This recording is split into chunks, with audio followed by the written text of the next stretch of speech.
नमस्ते, मैं हूं संजय दीक्षित और आप देख रहे हैं दी जयपुर डायलॉग्स।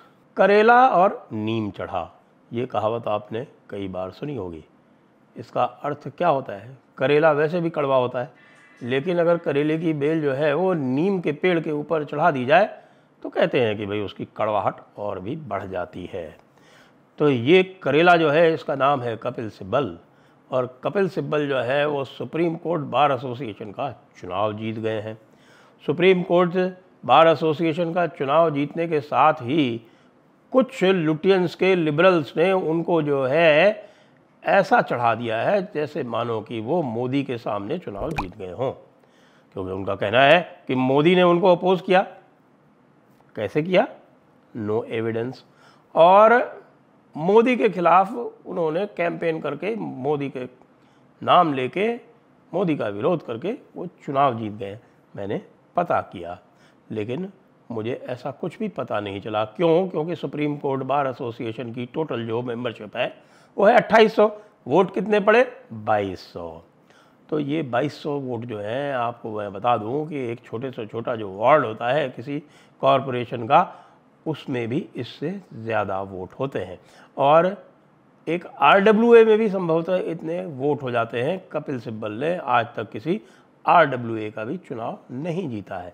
और एससीबीए में भी क्या हुआ है कि भाई हमारे ये सुप्रीम कोर्ट वाले जो वकील थे, आप पहले यदि ध्यान करें तो सीनियर एडवोकेट्स इस प्रकार के कपिल सिब्बल, अभिषेक मनु सिंघवी टाइप के जो हैं, वो अधिकतर, यदि आप सुप्रीम कोर्ट के कॉरिडोर से आप परिचित हैं तो आप पाएंगे कि ये अनपॉपुलर होते हैं। क्यों?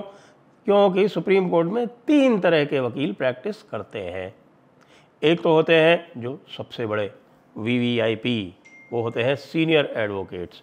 तो वो सीनियर एडवोकेट्स में भी एक क्लास सिस्टम है। उस सीनियर एडवोकेट्स में कुछ सीनियर एडवोकेट्स होते हैं कपिल सिब्बल और अभिषेक मनु सिंघवी टाइप के, जो एक एक अपीयरेंस के 25-25, 30-30 लाख रुपए लेते हैं। और इनके नीचे बड़े चेम्बर्स होते हैं, उन चेम्बर्स में 50-100 वकील होते हैं। दूसरी कैटेगरी होती है एडवोकेट ऑन रिकॉर्ड।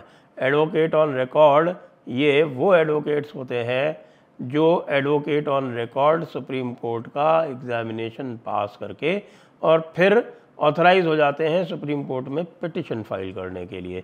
यदि किसी को भी कोई पिटिशन फाइल करनी है, सीनियर एडवोकेट को भी करवानी है, तो वो एडवोकेट ऑन रिकॉर्ड के माध्यम से ही होगी।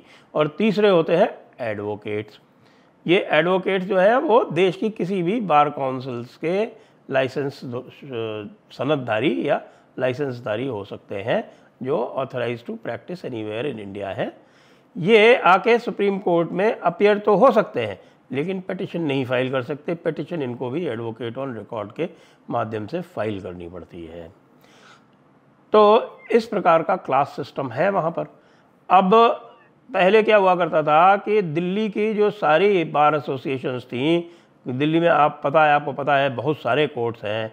30 हज़ारी कोर्ट है, पटियाला हाउस कोर्ट है, करकरडुमा कोर्ट है, राउज एवेन्यू कोर्ट है, 5-6 वहाँ पर तो कोर्ट कॉम्प्लेक्सेस डिस्ट्रिक्ट लेवल के हैं। उसके बाद दिल्ली हाई कोर्ट है और फिर सुप्रीम कोर्ट है। तो पहले बहुत सारे वकील जो थे ये सारी बार एसोसिएशन में एनरोल्ड थे, सुप्रीम कोर्ट में भी वोट करते थे। सुप्रीम कोर्ट में कोई 12,000 का इलेक्टरल कॉलेज था। अब इन भाई लोगों ने क्या किया कि इन लोगों ने सुप्रीम कोर्ट में ही पिटिशन करके एक ऐसा सिस्टम बना लिया कि आप केवल एक बार एसोसिएशन के आप सदस्य हो सकते हैं। अब भाई आप ये बताइए कि क्या हमारे कानून में ये जैसे सोसाइटीज़ एक्ट है, इसमें क्या ऐसा कोई कानून है कि आप एक ही सोसाइटी के सदस्य हो सकते हैं? आप कई सोसाइटीज़ के सदस्य हो सकते हैं।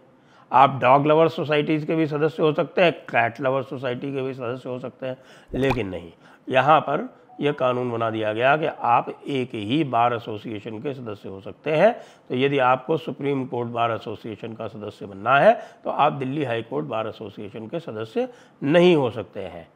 पहले दिल्ली हाई कोर्ट की जो बार थी वो लगभग सभी लोग सुप्रीम कोर्ट में भी वोट किया करते थे। क्यों? क्योंकि दिल्ली को हाई कोर्ट के अधिकतर जो एडवोकेट्स हैं वो सुप्रीम कोर्ट में प्रैक्टिस वैसे भी करते हैं। तो अब आप ये देखें कि जो लोग हल्ला कर रहे हैं कि साहब कपिल सिब्बल ने चुनाव जीत लिया, उनको ये सबसे पहले पता होना चाहिए कि ये जो करेला है ये एक बॉन्जाई नीम पर चढ़ा है। बॉन्जाई नीम है ये, गमले वाला, ये वो नीम नहीं है जो बड़ा वाला वृक्ष था। पहले तो सुप्रीम कोर्ट बार एसोसिएशन को बनाया गया बॉन्जाई, फिर उस बॉन्जाई पर ये जो छोटा करेला था ये चढ़ गया और अब कह रहा है कि देखिए मैं तो नीम पर चढ़ा हुआ बड़ा वाला करेला हूँ, सुप्रीम कोर्ट बार एसोसिएशन का अध्यक्ष हूँ। ऐसे बोल रहा है जैसे कि पूरी कंट्री का कोई अध्यक्ष हो गया हो। ना भैया, सुप्रीम कोर्ट बार एसोसिएशन केवल उन्हीं 2800 को रिप्रेजेंट करती है और पूरे देश के वकीलों को रिप्रेजेंट करने वाली संस्था का नाम है बार काउंसिल ऑफ इंडिया। तो इसलिए जिन लोगों को ये भ्रम हो रहा है कि ये पूरे देश के वकीलों के रिप्रेजेंटेटिव हो गए या किसी ऐसी एसोसिएशन के अध्यक्ष हो गए जो पूरे देश के वकीलों का प्रतिनिधित्व करती है, तो वो पहले अपनी जानकारी दुरुस्त कर लें। अब 2800 में भैया 2200 में आप जानते हो वहाँ पर 3-4 सीनियर एडवोकेट मिल के वहाँ पर ये तय कर लेते हैं कि कौन बनेगा करोड़पति। नहीं, वैसे ही ये लोग सारे करोड़पति हैं, एक एक दिन में 1-1 करोड़ कमाते हैं। तो कौन बनेगा करोड़पति वाले जो लोग हैं, 3-4 ऑफिस बड़े चेंबर जो है वो मिल के ये तय कर लेते हैं कि कौन बनेगा अध्यक्ष। अब ये कौन बनेगा अध्यक्ष में इस बार जो है वो कपिल सिब्बल जी का नाम आ गया। तो कपिल सिब्बल जी बन गए SCBA के अध्यक्ष। लेकिन चूंकि यह कार्यक्रम इनका जो है वो चलते हुए लोकसभा चुनाव के बीच में हुआ, तो कुछ लोगों को यह भ्रम हो गया है कि कपिल सिब्बल जी जो हैं वो संभवतः देश के प्रधानमंत्री के बराबर किसी पद पर निर्वाचित हो गए हैं। मैं आपको बता दूं कि ये जो 2200 का आंकड़ा है वो वाराणसी के, आप ये समझ लीजिए कि 1.5 बूथ के बराबर का आंकड़ा है, क्योंकि एक बूथ में 1500 सदस्य होते हैं।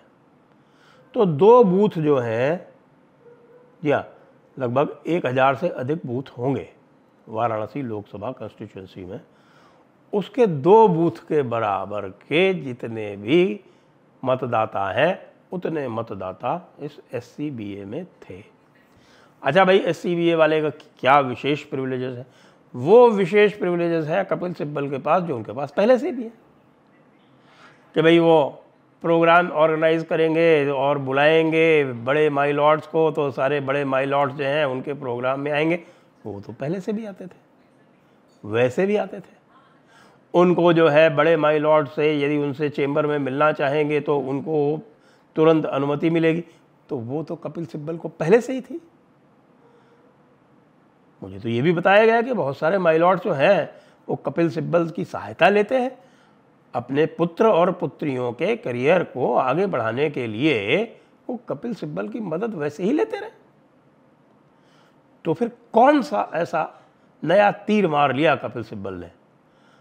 कपिल सिब्बल ने ये नया तीर मार लिया, मैं बताऊं कि अब उनकी जो फीस है, जो अभी मान लीजिए एक्स अमाउंट हम 25 लाख ले लेते हैं, क्योंकि इससे कम तो वो लेते ही नहीं है ना भाई। 25 लाख अगर वो पर अपीयरेंस ले रहे हैं आजकल, तो वो उसको बढ़ा के 50 लाख कर देंगे।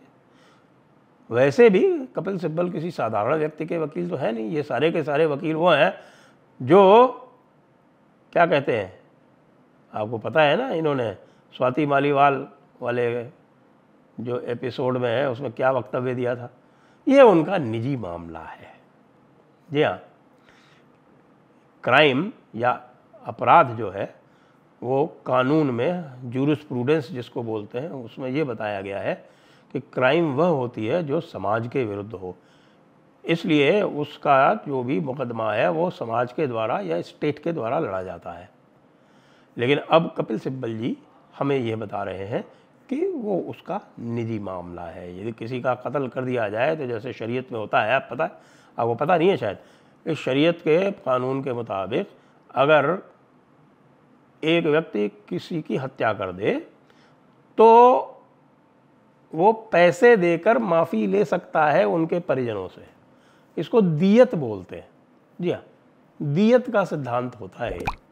तो इस प्रकार के दियत के सिद्धांत की वकालत जो है अब हमारे कपिल सिब्बल जी भी करने लगे हैं। आखिरकार वो तो करेले हैं, छोटे करेले एक छोटे नीम पर चढ़ गए हैं। या नहीं, छोटा करेला नहीं कह सकते, करेले तो वो बहुत बड़े हैं, लेकिन जो नीम है वो बहुत छोटा सा है। तो एक बड़ा करेला छोटे नीम पर चढ़ गया है, क्या होगा अंजाम? अब आप ही सोच लीजिए। जय हिंद, जय भारत, वंदे मातरम। सभी नए व्यूअर्स से अनुरोध है कि वे कृपया जयपुर डायलॉग्स को सब्सक्राइब करें, और जो पुराने व्यूअर्स हैं और उन्होंने सब्सक्राइब नहीं किया है वो भी सब्सक्राइब करें, और अपने मित्रगणों को, अपने जान पहचान वालों को भी जयपुर डायलॉग्स का कंटेंट रेकमेंड करें और सब्सक्राइब कराएं।